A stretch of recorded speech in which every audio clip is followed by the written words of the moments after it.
Welcome back my YouTube channel GYS। Please please please channel subscribe कर लो ना यार, क्यों नहीं करते हो? कोई प्रॉब्लम है क्या? वीडियो अच्छी नहीं लगती है क्या? प्लीज़ चैनल सब्सक्राइब कर लो यार, लाइक कमेंट शेयर भी कर दो। चैनल की रिच रुक गई है यार, प्लीज़ मुझे सपोर्ट करो। पाक SK एंटरटेनमेंट के CEO ने अपने गार्ड को थप्पड़ मारा। वो गुस्से में चिल्लाते हुए बोला, मुझे मौज मस्ती करने दो, क्या तुम मुझे मारने की कोशिश कर रहे हो? जिंदल परिवार के साथ प्रतिस्पर्धा करने के लिए मेरे पास कितना पैसा है? SK एंटरटेनमेंट के CEO ने कमरे के दरवाजे की तरफ देखा जो कसकर बंद था और उसके माथे पर पसीना आ गया। संस्कार जिंदल, मैंने कभी नहीं सोचा था कि पहले वाला आदमी वास्तव में ग्रेट यंग मास्टर जिंदल है।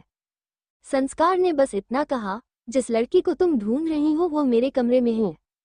इससे दो बातें सामने आईं। पहली, उसके और फलक के बीच एक अस्पष्ट रिश्ता था।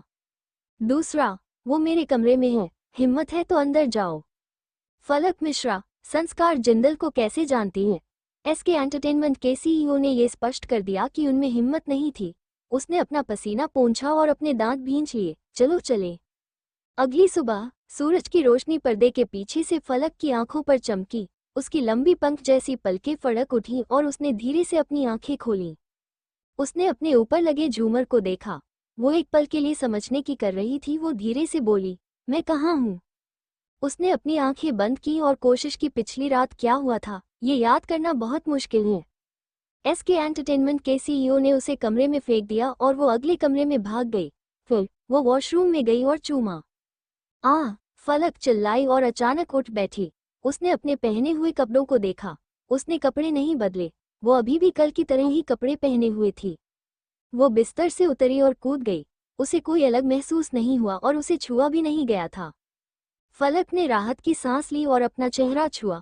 उसका चेहरा जल रहा था। वो वास्तव में खुद को थप्पड़ मारना चाहती थी। भले ही वो अर्पित से चिढ़ गई थी और उसने बहुत ज्यादा शराब पी ली थी।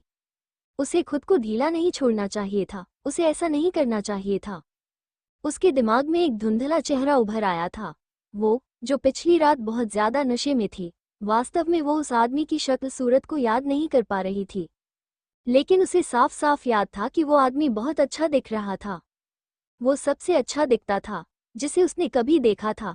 उसका चेहरा अभी भी उस आदमी के हाथ की गर्माहट महसूस कर सकता था और वो अभी भी अपने कानों में उसकी कोमल आवाज को गूंजते हुए सुन सकती थी।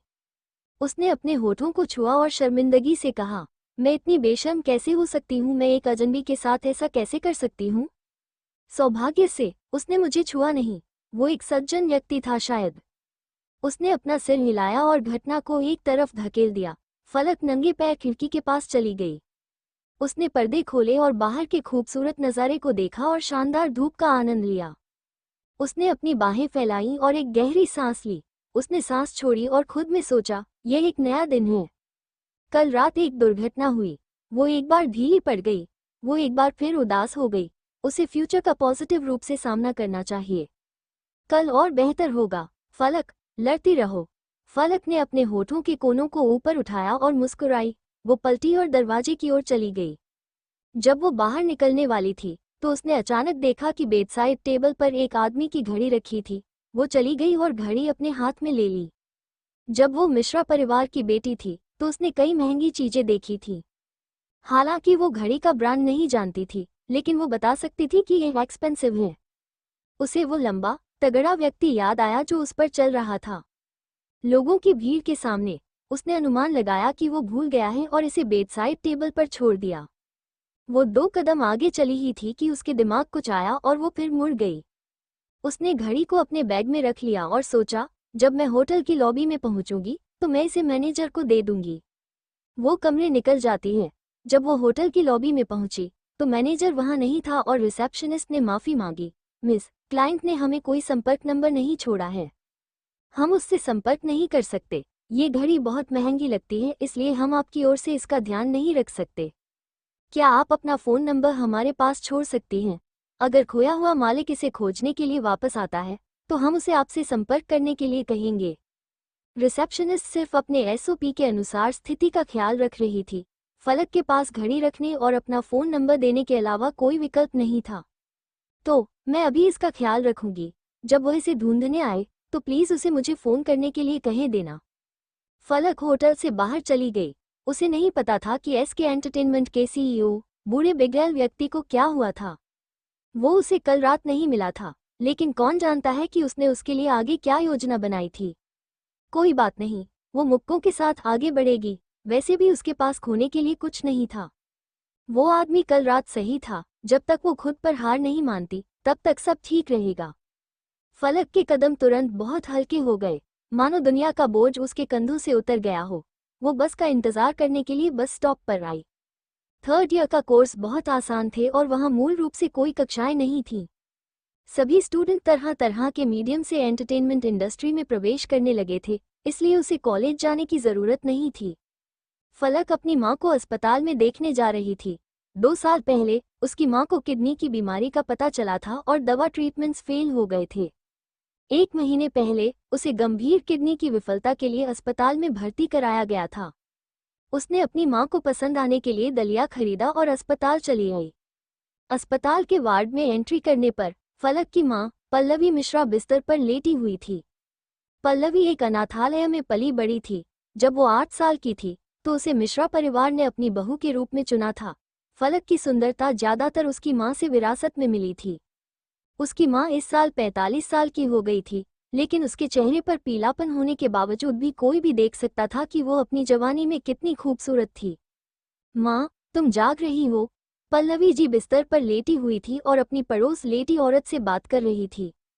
वार्ड में सिर्फ 2 लोग थे, इसलिए धीरे धीरे पल्लवी जी और आंटी रावत एक दूसरे से बात करती थी। फलक आगे बढ़ी और अपनी माँ को सहारा दिया ताकि वो बिस्तर पर टेक लगा सके। वो अपनी माँ की पीठ को मुलायम तकिए से लगा देती है। पल्लवी जी ने फलक को प्यार और दया से देखा। उसे हर दिन किडनी में छेद करवाया जाता था, जिससे उसका रक्त संचार खराब हो जाता था, लेकिन उसकी आंखें कोमल और सुंदर थीं, जैसा कि उसके नाम से पता चलता है। फलक, क्या तुम्हें आज कॉलेज नहीं जाना है? तुम्हें हर दिन कड़ी मेहनत करनी होगी क्योंकि तुम पियानो सीख रही हो। मैं अस्पताल में ठीक है। मेरी देखभाल करने के लिए आंटी रावत हैं। तुम्हें मुझसे मिलने आने की ज़रूरत नहीं है। फलक अपनी माँ की ओर देखकर मुस्कुराई। उसने अपनी माँ से यह बात छिपाए रखी थी कि वो बीजिंग फिल्म अकादमी में यूनिवर्सिटी जा रही है और एंटरटेनमेंट इंडस्ट्री में प्रवेश कर रही है। उसकी माँ के विचार अधिक ट्रेडिशनल और रूढ़िवादी थे। उन्हें लगता है कि एक लड़की को ऐसी कॉम्प्लेक्स जगह पर नहीं जाना चाहिए। उसने अपनी माँ को आश्वस्त किया था कि वो फर्स्ट कैटेगरी के गवर्नमेंट यूनिवर्सिटीज में जाए और पियानो का अध्ययन करे। उसकी माँ इससे बहुत संतुष्ट थी। यह एक लड़की के लिए एक अच्छा विकल्प था। फलक ने दलिया के बॉक्स को खोला और अपनी माँ को एक छोटे चम्मच से दलिया खिलाया, जबकि वो चुपचाप थी। उसे दिलासा दिया, माँ, मेरे लिए बस से अस्पताल आना सुविधाजनक है। इसके अलावा मैं अपनी माँ को देखे बिना एक दिन लंबा वक्त जैसा लगता है। इस लड़की को देखो, तुम्हारी जुबान इतनी बकवास क्यों करती है? पल्लवी जी ने गुस्से से कहा। उसके चेहरे पर एक शानदार मुस्कान थी। उसे 8 साल की उम्र में मिश्रा परिवार ने बाल वधू के रूप में चुना था। उसने एक पत्नी के रूप में अपने कर्तव्यों का पालन किया था और जगदीश प्रसाद मिश्रा को उन्होंने अपना आकाश माना था। अब आकाश गिर गया था, इसलिए उसकी बेटी उसकी दुनिया का केंद्र थी। अगर उसकी बेटी ठीक है तो वो भी ठीक रहेगी। पल्लवी मन में सोचते हुए बोली, हर कोई कहता है कि बेटियां माँ की होती हैं। गर्म जैकेट, देखो फलक तुम्हारा कितना ख्याल रखती है। मैं तुमसे केवल ईर्ष्या ही कर सकती हूँ, आंटी रावत ने कहा और हंस पड़ी। ठीक उसी समय आंटी रावत का बेटा अजय अंदर आया। वो 22 साल का था और कॉलेज फलक का सीनियर था। वो एक जिंदादिल और उत्साही लड़का था और वो अक्सर अपनी माँ से मिलने आता था। वो हमेशा पल्लवी जी से बातें करता था और चाय बनाने और पानी लाने जैसे कामों में उनकी मदद करता था। पल्लवी जी उससे बहुत संतुष्ट थी।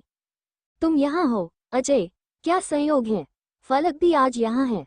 आंटी रावत ने अपने बेटे को आंख मारी और अजय को आगे बढ़कर ग्रीट करने का संकेत दिया। फलक ने अजय की तरफ देखा तो पाया कि अजय का चेहरा लाल हो गया था और वो असहाय होकर अपने सिर के पिछले हिस्से को खुजला रहा था। उसके चेहरे पर शर्मीली मुस्कान थी। फलक समझ गई कि अजय उसे पसंद करता है। हेलो अजय। अजय लड़खड़ा रहा था और उसके मुंह से एक शब्द भी नहीं निकल पा रहा था। फलक ने उसे नेचुरल और शालीनता से अभिवादन किया। To be continue.